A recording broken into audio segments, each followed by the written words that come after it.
You are 10 years old, standing barefoot on cold volcanic stone as the sky blushes crimson over Tenochtitlan. The lake mist clings to your skin like breath from the gods themselves. Around you, obsidian towers shimmer in the dawn, and the great temple looms above, casting a shadow so long, it seems to stretch into eternity. Your chest is painted with ochre spirals, your hair adorned with feathers. Priests in jaguar skins circle you in silence, their eyes unreadable behind masks carved to resemble death. You don't know what the chants mean, only that the drums never stop. They've been beating since nightfall. The rhythm is inside your bones now. Somewhere behind you, your mother is weeping into her shawl. But no one speaks of sorrow here, only of duty, of honor, of pleasing the gods. You've been told you are special. That your tears will bring rain, your blood will feed the sun, and your heart will echo in the heavens. You believe them. Now you climb the 114 stone steps, each one steeper than the last. You don't know that today your name will be remembered only by the gods, and forgotten by everyone else. Before diving into these forgotten stories of survival and suffering, if you enjoy learning about the hidden truths of history, consider hitting that like button and subscribing for more content like this. And please comment below to let me know where you are listening from. I find it incredible that we are exploring these ancient stories together from different parts of the world, connected across time and space by our shared curiosity about the past. You wake to the sound of drums. Not the gentle rhythm from the village dancers during festivals, but a deep, relentless pounding. It moves through the earth beneath your mat and presses against your chest. Outside, the sun hasn't risen yet. The stars are fading and the smoke from the temple fires is already drifting across the rooftops. You sit up. Your name is Tenochtitlan. You are 10 years old. Your mother enters the room without speaking. Her eyes are red, her face still wet. She kneels beside you and runs her fingers through your hair, carefully untangling each strand. She hums a lullaby, the one she sang to you when you were a baby, but her hands are shaking. You're not sure why. The elders say you are blessed, that the god Tlaloc chose you himself. Your name was given by a priest weeks ago after a storm ended too soon. The rain had stopped before the crops could drink. That's when they came for you. You didn't cry. You stood tall when they painted the blue lines across your cheeks. You held your bird whistle tight, the one your sister carved from softwood before she disappeared. She had said it would protect you. You still believe her. Outside, the streets are lined with people. Some pray. Others watch in silence. They see your face and lower their heads. You think they're honoring you.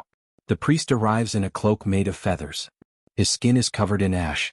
He places a crown of white paper on your head and tells you not to be afraid. You will bring life, he says. Your tears will call the rain. The temple steps rise above you, higher than you remembered. The great pyramid of Tenochtitlan towers like a mountain.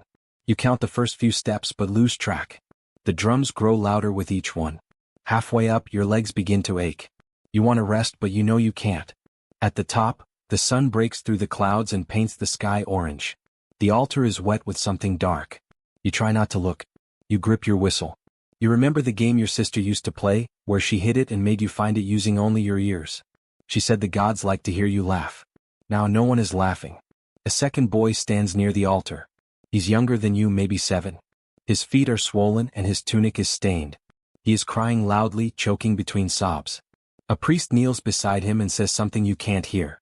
The people below start chanting. Hundreds of voices, all calling for rain, calling for life, calling for you. The priest lifts your chin and says you are brave. That your sacrifice will keep the sun burning and the earth growing. That your soul will become a cloud floating over your people. You nod even though your hands won't stop shaking. The other boy is taken first. He is led to a stone basin filled with water. For men hold him down. He kicks once. Then stillness. The wind rises. The priest smiles. Now it's your turn. You step forward. You don't know this is one of 4,000 ceremonies that year. You don't know your name will be scratched onto a bone and left in a pit below the temple. You don't know this is the last time you'll feel the morning air. You only know the drums have stopped. And everyone is watching. If this scene chilled you to your core, you're not alone. These forgotten children deserve to be remembered. If you're learning something already, hit that like button and subscribe to the History Scar. We uncover the scars history tried to hide, and some will haunt you forever. The boy's body disappears behind the altar. The people below cheer. You stare ahead. The wind carries the smell of incense, but it can't cover the blood. This isn't a secret ritual. It's a public event. In Tenochtitlan, child sacrifice wasn't hidden. It was expected. Celebrated. Every citizen knew the role children played in keeping the world alive, or at least that's what they were told. It wasn't just you. It wasn't just today. That year, 1487, over 20,000 people were sacrificed during the inauguration of the new Great Temple. Out of that number, at least 4,000 were children. Most of them were around your age. Many were younger. They were brought in from far-off provinces, gifted by noble families, or selected by priests for having the right signs. If you cried often, if you had a birthmark shaped like a serpent, if you were born during a storm, that could make you chosen. Some were raised for it from the day they were born. Not to be warriors. Not to be farmers. But to die. That's what the priests told the people. That children's blood could speak to the gods. That Tlaloc, the rain god, needed pure souls. And the best prayers weren't spoken, they were screamed. The more a child cried on the way to sacrifice, the better. Tears were believed to bring water from the sky. If a child screamed, it meant Tlaloc would listen. If a child stayed quiet, the omens were unclear. So crying wasn't discouraged. It was wanted. Sometimes priests would pull out fingernails or make small cuts to help the crying begin early. Sometimes they wouldn't have to. The children would cry anyway just from knowing something was wrong. You don't know what will happen next, but the boy before you has already shown the gods his fear. You haven't. That might worry them. In the Codex Magliabechiano, one of the illustrated manuscripts created just after the Spanish arrived, you can see drawings of children being drowned in stone pools, held down by 4 men. They aren't drawn as monsters. The priests smile. The gods above them hold out their hands. To the Aztecs this was sacred. They believed their world stood on a thin balance. The sun only rose each day because humans fed it. The rain only fell when sacrifices were made. And children were the most powerful offering of all. These weren't random killings. They were timed to the Aztec calendar. Every year, specific festivals required child victims. During Atalqualo, the first month of the year, multiple children were drowned for Tlaloc. During Tlacaxapualistli, others were killed in honor of Huitzilopochtli, the god of war and sun. If there was a drought, more children were selected. If a war went badly, more were killed. If the corn failed, if the lake flooded, if lightning struck a temple, the answer was always the same. Blood. Always more blood. It wasn't just religious. It was political. If a village refused to give up its children for sacrifice, it could be labeled disloyal. Tribute could double. Soldiers could be sent. Refusal was seen as defiance, not just of the empire but of the gods. Some noble families offered their own children willingly. They believed it was an honor.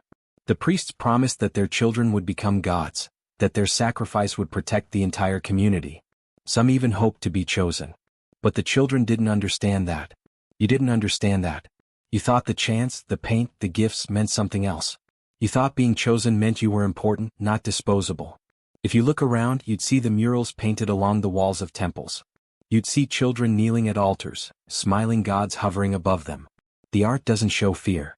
It shows order, ritual, harmony. But it leaves out the part where children screamed for their mothers. It leaves out what the priests whispered to keep them calm. It leaves out the way the crying stopped suddenly once the knife did its job.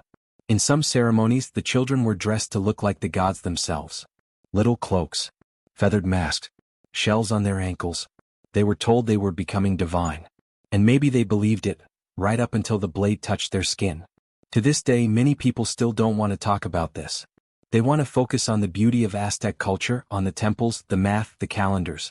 And there is beauty there. But there is also truth. And truth is not always beautiful. Children died for rain, for war, for celebration. And it wasn't rare. It was routine. Most people won't even talk about this part of history. Do you think these stories deserve the spotlight? Share this video. And if you're not ready to subscribe, tell us in the comments why. But know this, silence helps history repeat itself. You were chosen months ago. It started when the priest came to your village during the dry season. Your mother told you to stand up straight and smile. She brushed your hair, rubbed ash on your cheeks, and told you not to be afraid. You thought you were being picked for something good. The priest asked how often you cried. Your father said you had always been sensitive, that you dreamed often and talked in your sleep. The priest smiled. That was a sign. He took your hand and marked it with blue paint. Your parents watched, heads bowed, and thanked the gods. They didn't cry. They believed you had been given a gift. To them, sacrifice wasn't punishment. It was privilege. A holy calling that brought honor to your name and status to your family. People in your village congratulated them for raising a child so worthy. You didn't understand what it meant. You were taken to a special house near the temple. There were other children there, boys and girls. Some were from nearby, others from far outside the valley. One boy didn't speak your language at all. He just stared at the floor and clutched a stone figure wrapped in cloth. Each of you had been chosen. Some were twins. Others had strange marks on their backs or were born during eclipses. One girl had a third nipple, which the priest said was a sign of divine favor. No one questioned it. Whatever the gods wanted, the priests found a way to give them. They didn't call it captivity. They called it preparation. You were told you'd become a god. That your body was only temporary. That when you were ready you would join the sky. The priests gave you new clothes, fed you meat and corn every day, rubbed your skin with scented oils to make it soft. You were fattened, gently, deliberately. The gods didn't want thin children. They wanted strong ones. Clean, pure, beautiful. The way you looked mattered more than the way you felt. Some days you practiced walking slowly across painted stone paths, hands folded. You were told not to run, not to fidget, not to ask questions. You learned to hold your head high even when your legs were tired. One afternoon they dressed you in feathers and gave you a mask made of turquoise. They told you that today you would become an Xiptla, a god made flesh. The name meant you were no longer a child. You were Tlaloc now, or Zacapili, or Tezcatlipoca. It depended on the ceremony. Each god had its own costume, colors, songs. You wore them proudly but didn't understand why. At night, when the others fell asleep, you whispered into your bird whistle and listened to its soft sound echo off the stone walls. It reminded you of your sister. You didn't know where she went after her own choosing. No one ever said. But sometimes, when the fire flickered low, you imagined she was watching you from the stars. The youngest children cried a lot. The priest told them to be brave. Some were so small they didn't know what was happening. They just reached for anyone who looked like their mother. Some tried to run. The guards never let them get far. You didn't try. You wanted to believe what they told you. That you were lucky. That this was your destiny. You practiced smiling during ceremonies. You learned how to kneel without shaking. You were praised for your stillness. They called you perfect. But in quiet moments when no one was watching, you wondered what came after. You asked one priest if the gods spoke back. He said they did, but only to those who fulfilled their role. You asked if they had voices like yours. He told you you'd find out soon. No one said the word death. They said journey. They said ascent. They said becoming one with the divine. You pictured clouds and stars and hummingbirds. You thought maybe you'd see your sister again. Maybe you'd become a cloud that floated over your parents' home. Maybe you'd bring the rains they prayed for. You never thought about what would happen to your body. You didn't know it would be held down or that your heart would be pulled out and shown to the sky. You didn't know it would happen in front of strangers. That your name would vanish from memory, but your tears would be remembered as proof the gods were pleased. None of you knew that. You were children. Raised for death. Imagine being raised for death and never understanding why. If this left you stunned, it should. Like this video to help more people learn about the real cost of belief. And don't scroll past without subscribing to the History Scar. We give voice to those history left behind. The morning of the sacrifice was loud. Not with screaming, at least not yet, but with drums, flutes, shells, and people lining the streets in silence or celebration. It felt more like a parade than a funeral. You were led out of the preparation house with the others, each of you dressed like a miniature god. Your face was painted blue, your hair was tied with red thread. You were barefoot, walking on hot stone, past men who had come from other cities just to witness the ritual. No one stopped to ask how you felt. People threw petals in your path. Some offered food and whispered blessings. Others wept quietly behind cloths. Not for you, but because they believed the gods were listening. Your tears would bring life. Your pain would open the sky. You were walked through the city like a symbol. Not a child. Not a person. Just a part of the story that needed to be told again and again. Up the stairs of the temple, the drums grew louder. You reached the top, and saw the altar was already dark with dried blood. In the corner, priests were preparing the tools, obsidian knives, bowls, cloths. Everything had its place. The ceremony began. Each child had a role depending on the god they were meant to represent. For Tlaloc, you were taken to a basin carved from volcanic rock. Priests chanted your name and lowered your body into the water. If you fought, they didn't stop. If you screamed, they said the omen was good. Your cries meant rain was coming. Some children were buried alive in sacred caves. They were told the earth would open its arms. Priests knelt beside them, whispering prayers as they pushed the dirt down.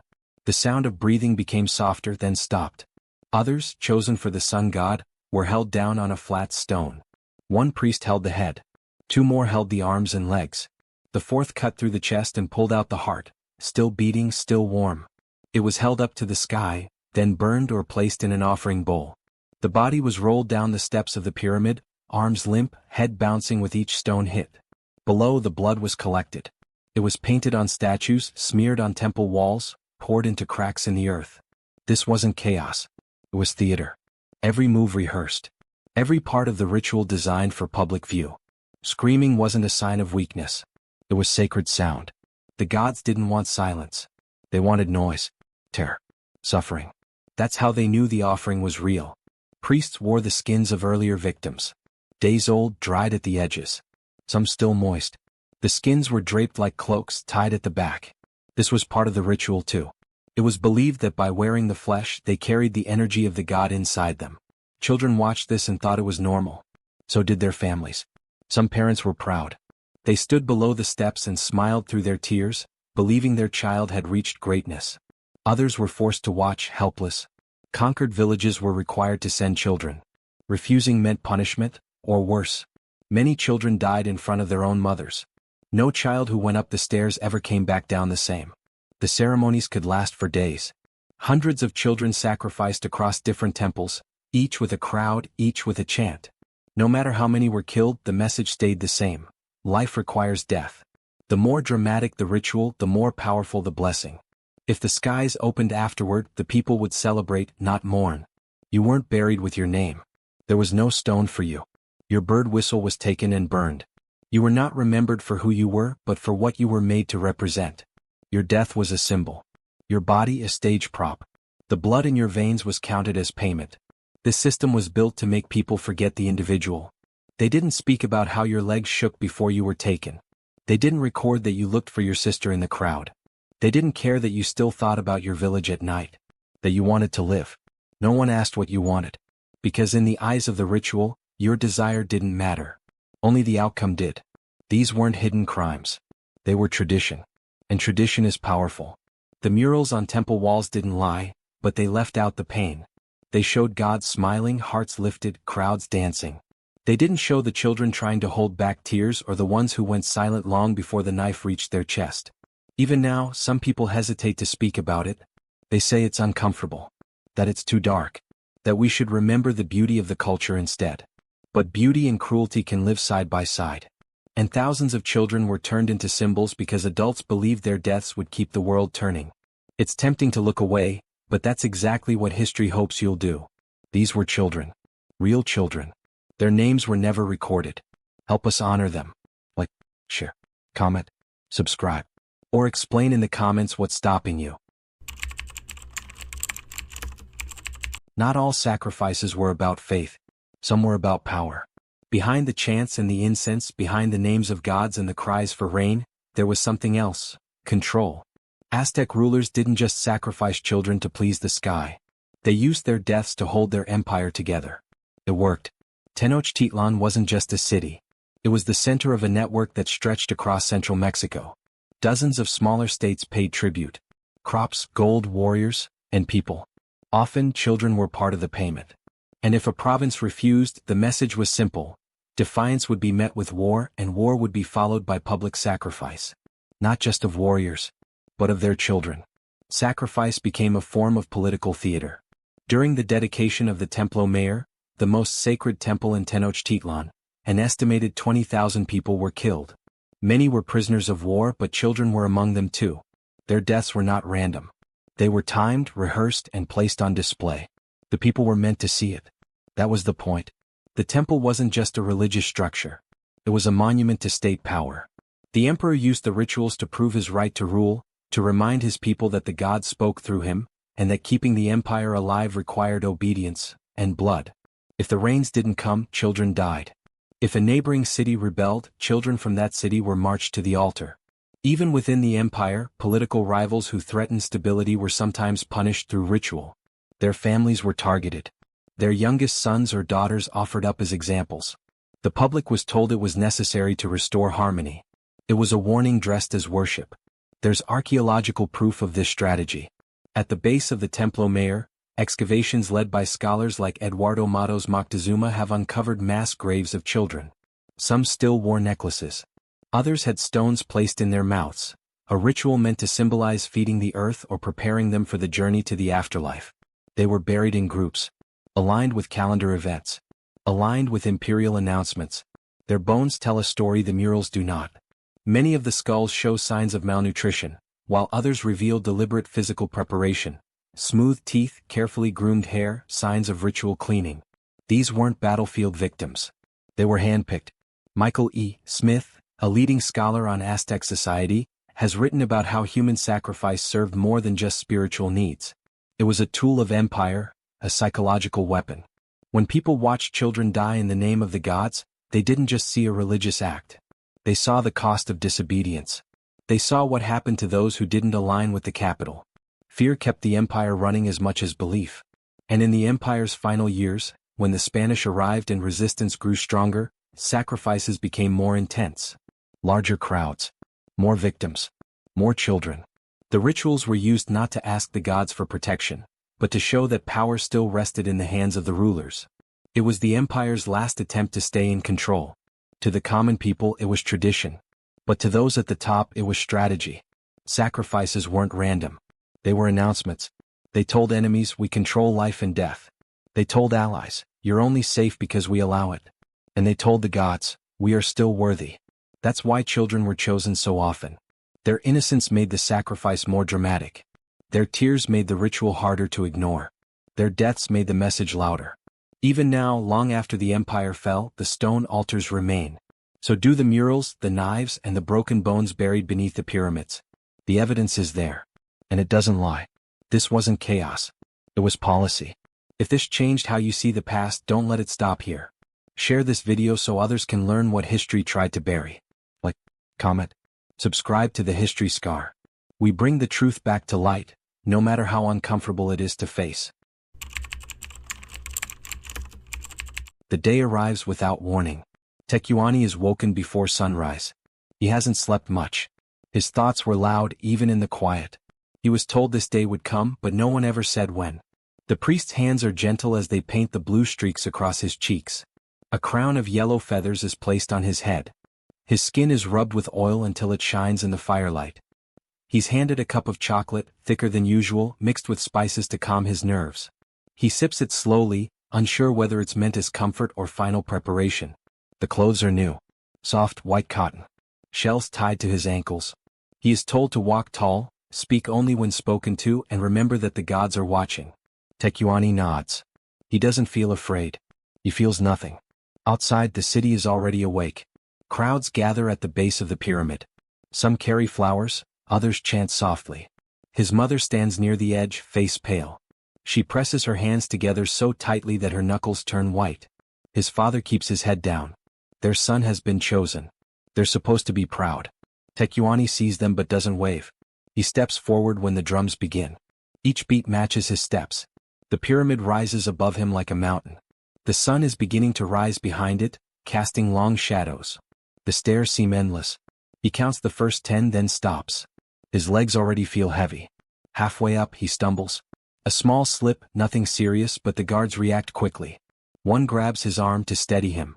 A priest whispers something under his breath. It's not part of the chant. In some places, a stumble means the ritual is paused, restarted, or even cancelled. Here it's simply noted. The ceremony must continue. Tenochtitlan straightens his back and keeps climbing. When he reaches the top, the world looks small. The lake glistens in the distance. Smoke rises from dozens of cooking fires. The people below are just colors and shapes now. He is led to the altar. 4 men wait. One holds a knife made from polished obsidian. Another adjusts the cords that will hold his arms and legs. The others say nothing. Their faces are calm like they've done this many times. Tenochtitlan lies down when told. The stone is cold against his back. He grips the edge. For a second he thinks of his sister's whistle. He used to believe it could protect him. Now he's not sure he believes anything at all. The priest steps forward. There is no long speech. No pause. The gods don't need reminders. They already know who he is. The blade moves fast. Cuts into the chest, clean and deep. Hands reach in and remove the heart with practiced ease. It's lifted into the air as the drums thunder louder. The priest turns to the east, holding the heart high. Blood flows over his wrists and drips onto the stones. Below, the crowd cheers. Some chant his name. Others bow their heads. To them this is sacred. Tecuani has fulfilled his purpose. His body is no longer needed. It is rolled toward the edge, pushed forward, and sent tumbling down the steep stone steps. It lands hard, limp, no longer dressed in feathers or titles. By the time it reaches the bottom, his face is turned away. No one will remember what he looked like. His parents are allowed to collect what's left. They will bury him with herbs, corn, and cloth. They will be told their son now lives in the heavens, playing with other children among the clouds. But he will not be named again. The ceremony continues. Another child is led up the stairs. Tecuani's place is already being cleaned. His blood is washed with water and salt. The knife is rinsed. The cords are adjusted. Everything is ready for the next one. Tecuani didn't choose this fate. But his story and those like his demand to be told. If you made it this far, don't just watch in silence. Hit that subscribe button. Be the voice for those who had none. The history scar is where the forgotten live again. Centuries after the empire fell, the stones of the Templo Mayor remained buried under the streets of Mexico City. But the truth didn't stay hidden. In the late 20th century, archaeologists began excavating the heart of Tenochtitlan. What they found wasn't just stone ruins. It was proof, physical, undeniable, of the rituals that once defined life and death. Among the layers of temples and altars, they uncovered bones. Many of them were children.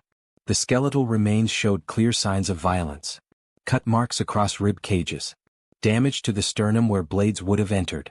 In some cases, the skulls had small holes drilled at the base, not from injury but for mounting. These heads were once placed on tsampantli, the massive wooden racks that displayed skulls near temples. Not all were adult. Some skulls came from children as young as 5. At Chichen Itza, far from the capital, a natural sinkhole known as the sacred cenote held more clues. Divers found bones at the bottom of the pool, including those of children. Many showed signs of drowning, their skeletons undisturbed, preserved by the cool water. Some wore jewelry. Others were buried with ceramic figures or offerings of jade. They weren't tossed there in death. They were placed with purpose. In Cuauhtémoc, outside the Valley of Mexico, smaller ceremonial sites told the same story. Child remains were found buried near temples, positioned in specific directions, with hands folded or offerings placed near their heads. Each site matched the descriptions found in early Spanish reports, accounts many once thought were exaggerated or biased. But the bones matched the books. The Florentine Codex, written by Bernardino de Sahagun in the 16th century, includes testimony from native informants. They described how children were offered to Tlaloc in caves, how they were dressed to resemble gods, how their tears were signs of good fortune. The Codex Magliabecchiano included illustrations of the rituals: children held down, priests with knives raised, hearts lifted to the sky. For years, historians debated how much of it was real. Archaeology answered that question. The placement of remains, the trauma patterns, the ceremonial arrangements, they all pointed to a system, not random acts. These children weren't victims of war or disease. They were sacrificed. Intentionally. Repeatedly. Across regions. Across generations. This was not rumor. It was routine. And the more archaeologists dig, the more they find. Temples were layered, rebuilt on top of older versions. That means earlier sacrifices are buried deeper, still waiting to be uncovered. Every discovery confirms what the stories said. That children were part of Aztec religion, not just in myth, but in practice. Their bones tell a story they never got to speak. Their remains gave us the truth. Now we give them a voice. If this opened your eyes, don't let it close quietly. Like this video. Comment what you've learned. And subscribe to the History Scar, because the more we uncover, the more we must remember. The bones are there. The drawings exist. The accounts are written in ink and carved in stone. And yet, even now, many people hesitate to accept the full truth. The idea that an advanced civilization, rich in art, architecture, and astronomy, also sacrificed children by the thousands makes people uncomfortable. It forces them to hold two truths at once. That the Aztecs were brilliant and brutal. But for a long time, only one side of that truth was told. After the Spanish conquest, Catholic chroniclers wrote graphic reports about child sacrifice, using them to paint indigenous people as savages. They used these descriptions as a weapon, to justify colonization, forced conversions, and violent control. Because of that, many modern readers have learned to view those reports with suspicion. And rightfully so. Colonialism used religion to silence, erase, and rewrite entire cultures. It's no surprise that many scholars and communities today are careful when approaching topics like ritual sacrifice. No one wants to repeat the mistakes of the past, or feed old lies with careless storytelling. But denying the reality of child sacrifice isn't protecting indigenous culture. It's ignoring the voices of the children who lived, and died, inside that system. The evidence isn't just colonial. It's physical. It's archaeological. It's found in the soil, in the temples, in the artifacts that still carry fingerprints of what really happened. It matches what was recorded. It's real. Still, some argue it's better not to talk about it. They say it's disrespectful. That it makes a proud civilization look cruel. That outsiders will use it to judge or condemn. But history doesn't work that way. Or at least it shouldn't. We can respect a culture and still recognize the harm it caused. We can honor Aztec knowledge, design, language, and philosophy, while telling the truth about its darkest rituals. The two aren't opposites. Modern scholars today walk a tightrope. They study with caution. They speak with care. They know that one wrong word can be taken out of context and used for all the wrong reasons. But the truth still matters. Refusing to talk about child sacrifice doesn't undo it. It just buries it deeper. The ethics of telling these stories come down to one question. Who are we protecting by staying silent? Certainly not the children. Those who were marched up temple stairs. Who were dressed like gods. Who were told they were special, only to be offered as a message to the sky. Their names are lost. Their stories are few. If we don't speak about what happened to them, no one will. Remembering is not the same as demonizing. Telling the truth about the past isn't an attack. It's recognition. It means we value every part of the story, not just the parts that are easy to celebrate. This isn't about blaming. It's about bearing witness. It's not about shaming a culture. It's about honoring the victims. And if we truly believe that every child matters, across time, across cultures, across history, then we owe them their truth. No matter how hard it is to hear. The past doesn't need to be rewritten, it needs to be remembered. If this message matters to you, don't scroll away. Like this video. Subscribe to the History Scar. And drop a comment below. What do you think we still avoid admitting about the past? You may think child sacrifice is a thing of the past. A nightmare buried beneath temples and wrapped in myth. But look closer at the world we live in now. It didn't end. It just changed. Today, millions of children are still trapped in systems built on power, control, and belief. Different language. Different rituals. Same core. Across war zones, child soldiers are recruited, drugged, and convinced they're fighting for something greater. They're told they are chosen. That their violence is righteous. They march not toward altars but into battlefields. Most never come back. In parts of the world, human trafficking steals children from their homes and turns them into currency. In some cases, families are tricked. In others, they're desperate. The traffickers promise opportunity, safety, money, education, and instead deliver pain, silence, and disappearance. Cults still exist, using faith as a weapon. Some target children from birth, raising them in isolation, convincing them that obedience equals salvation. Fear becomes sacred. Dissent becomes sin. Control is repackaged as love. Just like it was in the temples. Back then it was priests with knives. Now it's warlords, traffickers, and false prophets. The gods have changed. The outfits are different. But the victims are still children. Still powerless. Still silenced. And the justification is always the same: sacrifice for something bigger. In ancient times it was rain, sun, and harvests. Today it's ideology, money, or power. Systems are built to make suffering invisible. Wrapped in tradition. Hidden behind politics. Sanitized by rituals and routines. Psychologists studying trauma and survivors of modern exploitation report the same patterns that existed in ancient sacrifice. Children are broken slowly. They're groomed to trust, taught to believe, stripped of identity, and then used, emotionally, physically, completely. And just like before, society too often looks away. It's easier to talk about ancient rituals than the things happening right now. But if we only see history as something behind us, we miss the warning signs in front of us. The fear that silenced Tenochtitlan still exists. Just under new names. Every child pulled into conflict. Every child sold, brainwashed, or discarded, that's a modern sacrifice. We no longer worship at stone altars. But we still sacrifice childhood for comfort, convenience, and control. We still live in a world where children bleed so others can feel powerful. That's the truth most people don't want to face. And the patterns won't stop until they're named. Because if we don't learn from the old temples, we're building new ones. Years passed. Then centuries. Stone turned to rubble. Names faded. The language changed. The rituals stopped. But the land never forgot. Buried beneath layers of earth, archaeologists found what was left behind, not just walls and bones but something smaller. Something personal. Among the offerings unearthed at the base of a temple, there was a small wooden whistle. Worn smooth. Carved like a bird. Still intact. Still silent. It had no label. No name attached. But it didn't need one. It was his.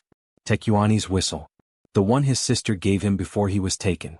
It was buried with others, clay dolls, beads, tools, all once held by children who never got to grow up. For a long time the world didn't even know they existed. And now that we do, the question is, what will we do with that knowledge? Tenochtitlan wasn't a symbol. He wasn't a servant of the gods. He was a boy who liked stories, remembered his sister's voice, and once believed a carved bird could keep him safe. That is who he was. He never got a chance to become anything else. And he never had a choice. That whistle is more than an artifact. It's a reminder. A scar. Not one to erase or forget, but to carry, to remember the cost of silence, the danger of belief without question, and the children lost in systems too big for them to escape. We can't change what happened. But we can refuse to let it be buried again. Because the minute we stop telling these stories, the world starts building new altars. And children start disappearing behind new masks. Let Tenochtitlan's name echo beyond the stones that once silenced him. Let it reach you now. You heard it. Now it's yours to carry. Thank you for watching. If this story reached you, let it reach someone else. Like this video. Share it. Leave a comment below, even if it's just his name. And don't forget to subscribe to the History Scar, where the forgotten are never left in the dark.